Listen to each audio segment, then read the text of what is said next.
Right, we're going to end this hour with a bit of breaking news. Bukayo Saka, we understand, has agreed in principle a new 5-year contract with Arsenal.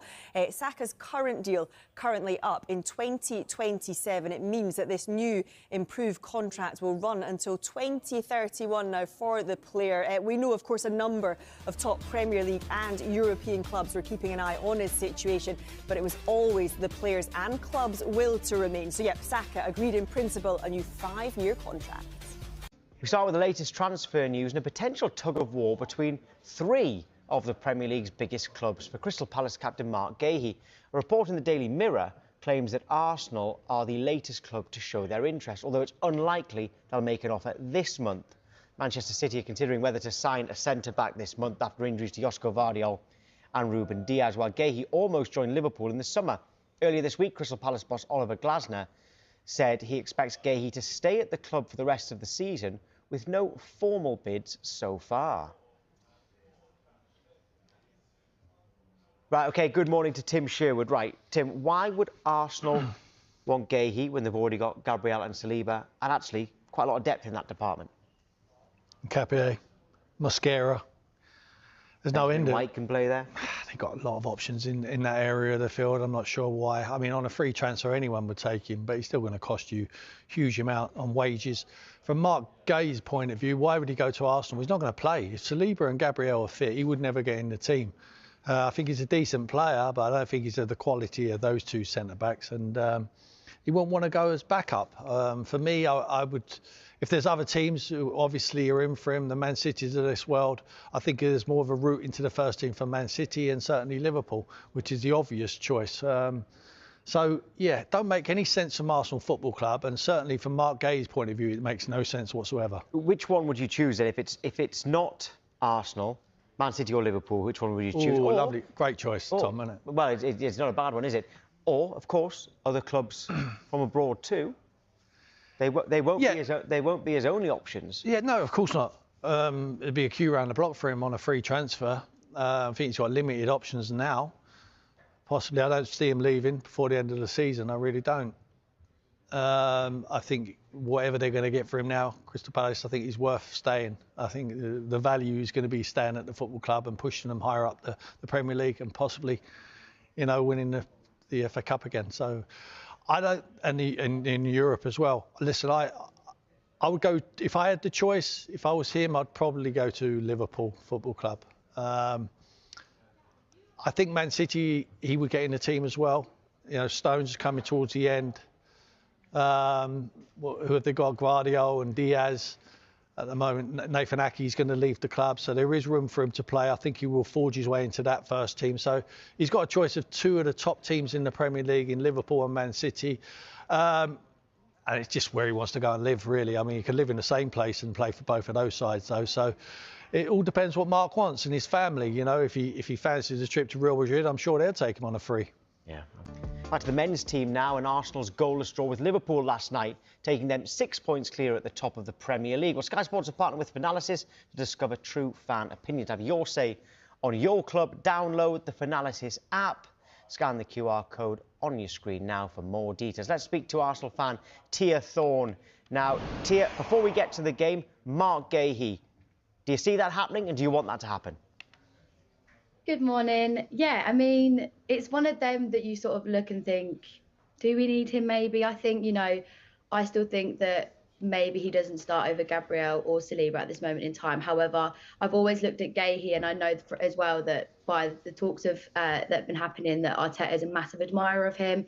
I think he's a very Arsenal centre-back. I think he would suit how we play. However, obviously, game time would be an interesting one. Obviously, we've got Mosquera, we've got Hincapié as well as backup. Hincapié is only alone as well, so I don't know if something's maybe happened there that have made us sort of speak out about the interest in him. But, you know, it's one of them with Gahey as well, as you look at and think, well, how many games is he going to get? We know there's more than enough games for him to play, but I can't see him starting every single game like Gabriel does. I can't see anyone really replacing Gabriel. I think that seems to be the general consensus on that. Well, let's talk about last night's game then. Were you happy enough with a point? Yes. I'm not obviously in an ideal situation. I want Arsenal to win every single game. I want us to go in and win every game. However, that's probably not possible. Perfection isn't possible in every single game. As much as when you do go up against a huge team like Manchester City, you maybe do need perfect. We were almost perfect in the 23-24 season, and that wasn't enough still. But I thought last night we weren't very good last night. I thought we lacked a lot of fire. I think attackingly we weren't sort of on the level we maybe should have been. But I think yesterday it's one of them that, you know, sort of causes a bit of a conversation. Is I thought we just couldn't lose yesterday. And I know that when we went to Anfield in August, we sort of, you know, got a bit criticised because we didn't want to lose the game. And maybe with some of the subs that we brought on in that game at Anfield was proof we didn't want to lose it. We were happy with the point. However, I think in this moment of the season, it was key to not lose. You know, being 5 points clear, even if we did lose, would have been fine. But 6 is also just that little bit, that extra point could go a long way. And obviously, an ideal situation, we would have won it. We'd be sat here talking about how we're 8 clear. However, I don't think we maybe offered enough to win the game. I thought Liverpool defensively were very good. Equally, don't think we offered too much. And yeah, it was one of them, you know, I don't think we've played our best. There's been a lot of times this season I haven't think we've played our best and we've come away with a point. Something that everyone's talking about, and Tim, I'm going to get your reaction to this at the moment, is that Martinelli push on Conor Bradley. He has apologised, we should say that. What did you make of it at the time, and what do you make of it this morning?